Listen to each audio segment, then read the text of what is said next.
నమస్తే, welcome to okay TV. ప్రస్తుతం నా ముందు ఇందిరా నాయక్ ఉన్నారు, మాట్లాడదాం. ప్రధానంగా ఈ గాంధీ భవన్ ముట్టడికి సంబంధించి కావచ్చు, అలాగే నిరుద్యోగుల డిమాండ్స్కి సంబంధించి కావచ్చు మాట్లాడే ప్రయత్నం చేద్దాం. ఎందుకంటే గాంధీ భవన్ ముట్టడి, ఈ ప్రెస్ మీట్లు అంటే నిరుద్యోగి కాదు అని చాలామంది మాట్లాడుతూ ఉన్నారు మీ గురించి. మరి ఈ సమయంలో అసలు ఇట్లాంటి ప్రెస్ మీట్లు పెట్టడానికంటే మీకేమన్నా అవకాశం వస్తుందనా, లేకపోతే ఎందుకు పెడుతున్నారు? ఇప్పుడు కాంగ్రెస్ గవర్నమెంట్ వచ్చి దాదాపుగా 2 సంవత్సరాలు అవుతుంది. దాదాపుగా ఒక్క నోటిఫికేషన్ అయినా ఇచ్చింది ఇప్పుడు దాకా. ఇచ్చిన నోటిఫికేషన్లో డిఎస్సి నుంచి ఒక 5,000, పబ్లిక్ హెల్త్ డిపార్ట్మెంట్ నుంచి ఒక 5,000 తప్ప 11,000 ఉద్యోగాలు తప్ప ఎక్కడ కూడా ఏ ఒక్క నోటిఫికేషన్ కూడా ఇవ్వలేదు. దానికోసం కొట్టాడుతున్నాం. ఎందుకంటే ఆ రోజు బీఆర్ఎస్ ప్రభుత్వం గద్దెదింపడం కోసం మేము గ్రూప్ 2 1 పక్కన పెట్టి కూడా రేపు కాంగ్రెస్ గవర్నమెంట్ వస్తే మళ్ళీ కొత్తగా నోటిఫికేషన్లు వస్తాయి, కొత్త నోటిఫికేషన్ వస్తే మా జీవితాలు బాగుపడతాయని చెప్పేసి మేము కాంగ్రెస్ పార్టీని ఇలా గద్దెనెక్కించే ప్రయత్నం చేస్తాము. కానీ అదే కాంగ్రెస్ గవర్నమెంట్ ఇలా ఏం చేస్తుందంటే పాత నోటిఫికేషన్ ఏది ఉన్నాయో దాదాపు పాత నోటిఫికేషన్లు ఆ నోటిఫికేషన్లనే మా నోటిఫికేషన్ అనుకుంటూ మమ్మల్ని ఇలా విస్మరించే ప్రయత్నం చేస్తున్నారు.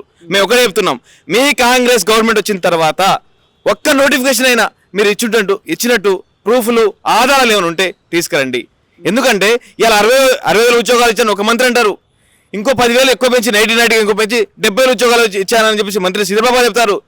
ఇదే శ్రీధర్ బాబు గారి దగ్గరికి వెళ్ళి మేము మేనిఫెస్టోలో ఎన్ని సమస్యలు ఉన్నాయండి అని చెప్పేసి ఆధారాలు కూడా మా దగ్గర ఉన్నాయి. ఎందుకంటే ఆ రోజు కాంగ్రెస్ ప్రభుత్వం రావడానికి మేము శ్రీధర్ బాబు దగ్గరికి వెళ్ళి మేనిఫెస్టోలో ఏదైతే కాంగ్రెస్ మేనిఫెస్టో ఉందో ఆ మేనిఫెస్టోలో నిరుద్యోగ అంశాలు ఇవి చేర్చండి, ఇవి చేరిస్తేనే మన కాంగ్రెస్ పార్టీ అధికారంలో వస్తుందని చెప్పేసి మేము ఆ రోజు విన్నవించే ప్రయత్నం చేశాము. కానీ అదే కాంగ్రెస్ పార్టీ అలా బీఆర్ఎస్ పేడ్ ఆర్టిస్టులు ఉంటున్నారు. మీకోసం కాంగ్రెస్ పార్టీ కోసం ఎలా నిరుద్యోగ బస్ యాత్రలు చేసినాం. చాలా మందిని ఇలా ఎవరైతే ఉన్నారో సంఘాలను కలుపుకొని మూకమ్మడిగా ఇలా కాంగ్రెస్ పార్టీని గెలిపించే ప్రయత్నం చేస్తున్నాం. కాబట్టి మీరు ఒక్క నోటిఫికేషన్ ఇచ్చి ఉంటే ఆధారాలతో ప్రూఫ్లతో రేపు గాంధీ భవన్కి రమ్మని చెప్తున్నాం. మీరు పనిచేయడం జరిగింది కాంగ్రెస్ పార్టీ గెలవడం కోసం, అందులో అసలు ఆలోచించాల్సిన అవసరం లేదు. కానీ మరి అలాంటి క్రియాశీలకంగా పనిచేసిన ఇందిరా నాయక్కి ఈరోజు కాంగ్రెస్ పార్టీ కూడా కలిసి అపాయింట్మెంట్ ఇచ్చే ఛాన్స్ లేదు కదా. ఒక ఇందిరా నాయక్ కలుస్తానంటే కూడా ఏ నాయకుడైనా కానీ ఇప్పుడు ఏ పార్టీకైనా వ్యతిరేకంగా మాట్లాడితే వాళ్ళు పేడ్ ఆర్టిస్ట్ అంటారు. ఎందుకంటే ఇలా కాంగ్రెస్ పార్టీలో నిరుద్యోగుల పాత్ర కీలకమైంది. ఎందుకంటే ఎవరు ముందు రాని పరిస్థితిలో అంటే కాంగ్రెస్ గవర్నమెంట్ గెలుస్తుందనే నమ్మకం కూడా కాంగ్రెస్ నాయకులకు లేదు. ఆ రోజుల్లో మేము ఏం చేసినామంటే గ్రూప్ 1 పేపర్ లీక్ అయింది, గ్రూప్ 2లో అవకతవకలు జరిగినాయి అని చెప్పేసి మూకమ్మడి కొంతమంది యాడ్ అయ్యి మేము ఈ కాంగ్రెస్ పార్టీని బీఆర్ఎస్ పార్టీ ఎట్లయినా దింపాలని చెప్పేసి మేము ఒక బస్ యాత్ర చేసుకొని ఇలా కాంగ్రెస్ పార్టీని గెలిపించినాం. అదే బీఆర్ఎస్ గవర్నమెంట్ ఉన్న వాళ్ళు కూడా మమ్మల్ని కొట్టే ప్రయత్నం కూడా చేశారు. ఈ రోజు కూడా కాంగ్రెస్ పార్టీలో ఎన్ని సమస్యలు ఉన్నాయి, ఎన్ని సమస్యలు, ఏ సమస్య కూడా తీరలేదు, ఎక్కడ వేసిన గొంగులు ఎక్కడే ఉందని చెప్పే ప్రయత్నం చెప్తున్నా కూడా మమ్మల్ని పట్టించుకునే పాపాన పోలేదు. ఏం ఉద్యోగాలు ఇచ్చారండి ఇప్పుడు దాకా? వీళ్ళు గ్రూప్ 2లోకి పెద్ద పోస్టులను ఇచ్చారా, గ్రూప్ 1 ఇచ్చారా, ఏ ఇచ్చారు? మెగా డిఎస్ అని ఎక్కడ పోయింది? నిరుద్యోగ వృత్తి ఎటు పోయింది? గెస్ట్ ఫ్యాకల్టీ గౌరవ వేతనం ఇస్తారు అది ఎక్కడ పోయింది? ఇంకా చెప్పుకుంటూ పోతే చాలా సమయం. జూన్ 2 నాటికి అన్ని శాఖల్లో ఖాళీలు గుర్తించి సెప్టెంబర్ 17 కల్లా భర్తీ చేస్తామని చెప్పారు. 2 జూన్లు అయిపోయినాయి, 2 సెప్టెంబర్లు అయిపోయినాయి. ఏది మరి ఒక్క నోటిఫికేషన్ అన్నా మాకేం పని ఉంటుందన్నా? మాకు ఒకవేళ మీరు ఉద్యోగాలు ఇచ్చి ఉంటే మేము పోయి చదువుకుంటాం కదా, లైబ్రరీలో స్టడీ హాల్లో చదువుకుంటాం. మీరు ఒక్క నోటిఫికేషన్ ఇవ్వకుండా 60,000 ఉద్యోగాలు ఇచ్చని చెప్పేసి అంటే ఉన్న నిరుద్యోగులను కూడా వీళ్ళు మభ్యపెట్టే ప్రయత్నం చేస్తున్నారు. ఏమంటే నోటిఫికేషన్లు రావు, ఇంకా మీ అమాలి పనులు కూలి పనులు చేసుకోని చెప్పేసి సూచనలు చేస్తారు తప్ప మాకు నోటిఫికేషన్ ఇచ్చే అర్హత కానీ వీళ్ళకి అసలు ఏ మత చిత్తశుద్ధి లేదు వీళ్ళకు. ఈ గాంధీ భవన్ ముట్టడికి సంబంధించి అంటే ప్రధానంగా ఎందుకు ముట్టడించాల్సి వస్తుంది మళ్ళీ అంటే ఇప్పుడు ఆల్రెడీ మీరు చెప్తానే ఉన్నారు, దానికి సమాధానం రావట్లేదు, దాదాపు సంవత్సరాలు గడుస్తూ ఉన్నాయి కానీ ఇంకా అక్కడి నుంచి అయితే సమాధానం లేదు. మరి ఇలాంటి టైంలో ముట్టడి చేయడం వల్ల ఏమైనా సమాధానం ఉంటుందా? ఎందుకంటే ముందస్తు అరెస్టులు అనేది కామన్గా జరుగుతూ ఉంది. ముట్టడి అని చెప్పగానే ముందస్తు అరెస్టులు ఖచ్చితంగా ఉంటాయి, పోలీసులు అయితే ఖచ్చితంగా వస్తారు. మరి ఏం చెప్తారు? ఇప్పుడు మేము శాంతియుతంగా చలో గాంధీ భవన్ చెప్పాము, ముట్టడి కూడా కాదు అది, శాంతియుత ర్యాలీ. మాకేదో సమస్యలు ఉన్నాయి కాబట్టి మేము మా డిమాండ్లు ఏదో ఉన్నాయో మా డిమాండ్లను పట్టుకుని ముందుకు పోయి మా ఈ సమస్యలు ఉన్నాయి ఈ తీర్చిపే ప్రయత్నం చేస్తున్న వాళ్ళేమో ముట్టడి అంటున్నారు. ఇక మమ్మల్ని చూస్తే భయపడతారు ఫస్ట్. ఎందుకంటే కొంతమంది మాకు ఫోన్ చేసి మిమ్మల్ని అరెస్ట్ చేస్తాం ముందు ఎందుకు అరెస్ట్ చేస్తారండి?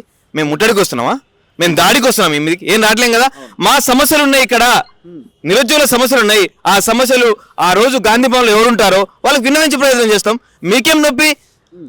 ఇలా కొంతమంది పోలీసులు అధికారులు మాకు ఫోన్ చేసి మీరు ఎక్కడున్నారు, మీరు ఏం చేస్తున్నారు అని చెప్పేసి మాకు ఫోన్లు చేసే ప్రయత్నం చేస్తున్నారు. ఎందుకు? మేము నిజంగా చెప్తున్నాం కదా, శాంతియుతంగా వెళ్ళి మా సమస్యలు ఉన్నాయి, మా సమస్యలు ఎవరితో మంత్రి గారు ఉన్నారా, అక్కడ ముఖ్యమంత్రి గారు ఉన్నారా, వాళ్ళతో చెప్పే ప్రయత్నాలు చేస్తాం. కానీ ఎక్కడ కూడా ఉద్యోగులను గాంధీ భవన్కి ఎంటర్ చేసే పరిస్థితి ఉందా ఇప్పుడున్న పరిస్థితుల్లో కానీ, లేదా మీకు వాళ్ళకి జరుగుతున్న ఈ రగడ విషయంలో కానీ కనీసం మిమ్మల్ని ఎంటర్ చేసే పరిస్థితి ఉంటుందా విన్నవించుకోవడానికైనా? గత ప్రభుత్వం బీఆర్ఎస్ ఏది ఉందో అట్లనే చేసారు, గేట్ దగ్గర కూడా రానిలేదు. వాళ్ళు చరిత్రహీనులు అయిపోయారు నిరుద్యోగుల దృష్టిలో.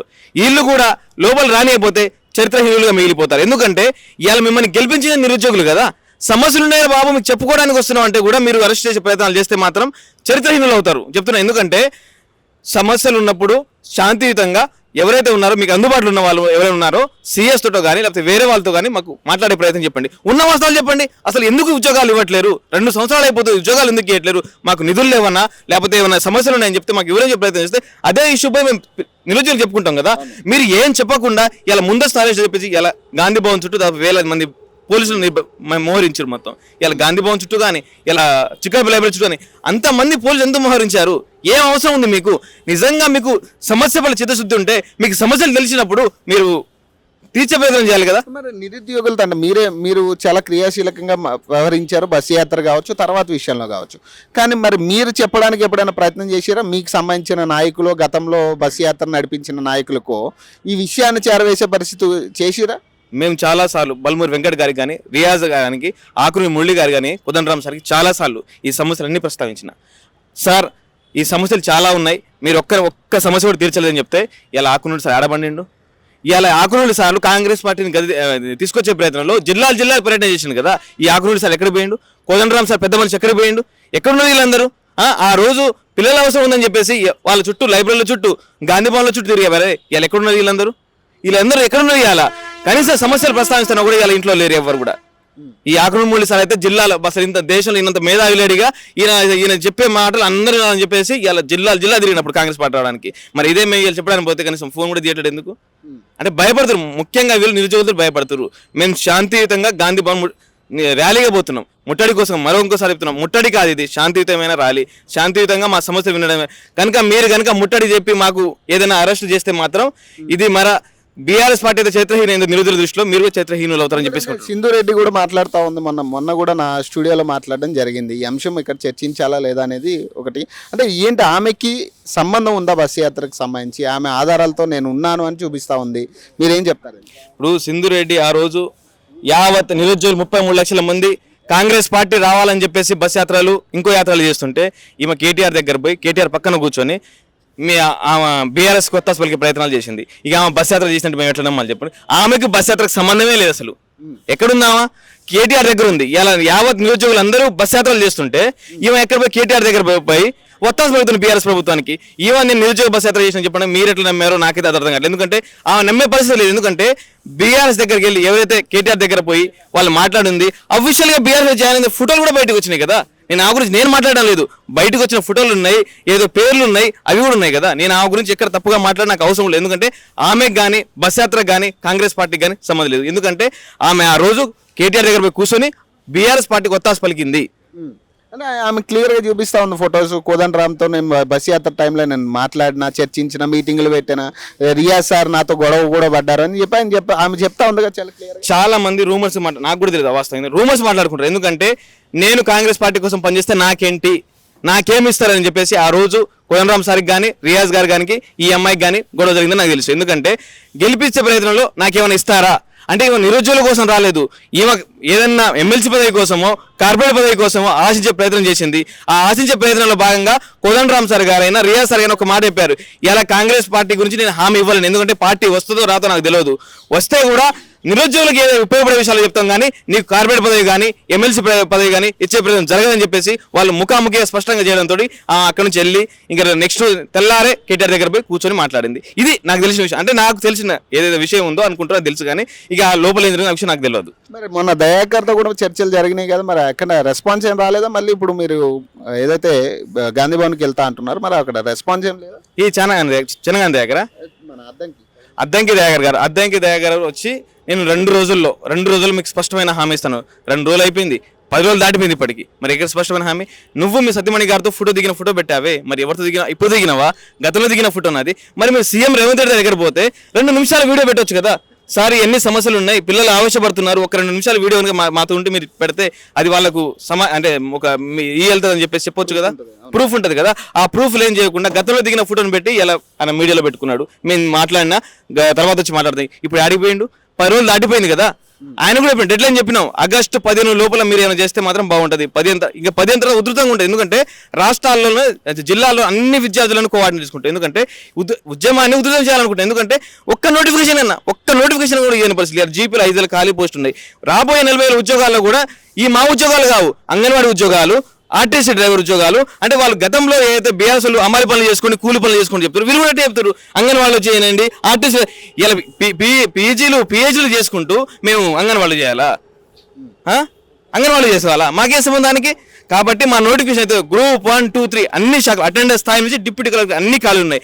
180,000 పోస్టులు ఖాళీ ఉన్నాయని చెప్పేసి మీ కాంగ్రెస్ గవర్నమెంట్ అప్పుడు బిస్వాల్ కమిటీ చెప్పిందని చెప్తున్నారు. ఆ ఖాళీ భర్తీ చేసే ప్రయత్నం చేయండి. ఎందుకు చేయట్లేదు అది? కాబట్టి వీళ్ళకి అన్ని తెలుసు. అంటే ఇప్పుడు డ్రామాలు చేస్తున్నారు. ఎందుకంటే స్థానిక సంస్థల ముందు వీళ్ళు డ్రామాలు చేస్తున్నారు. ఈ స్థానిక సంస్థలు గడిచే ప్రయత్నం చేస్తే తర్వాత ఎవరు కూడా మమ్మల్ని ప్రశ్నించే వాళ్ళని అణచివేత చేస్తారు. ఈ విద్యార్థుల రియాక్షన్ ఎలా ఉండబోతుంది రానున్న రోజుల్లో స్థానిక సంస్థలు వాళ్ళ ప్రభావం చూపెడతారు.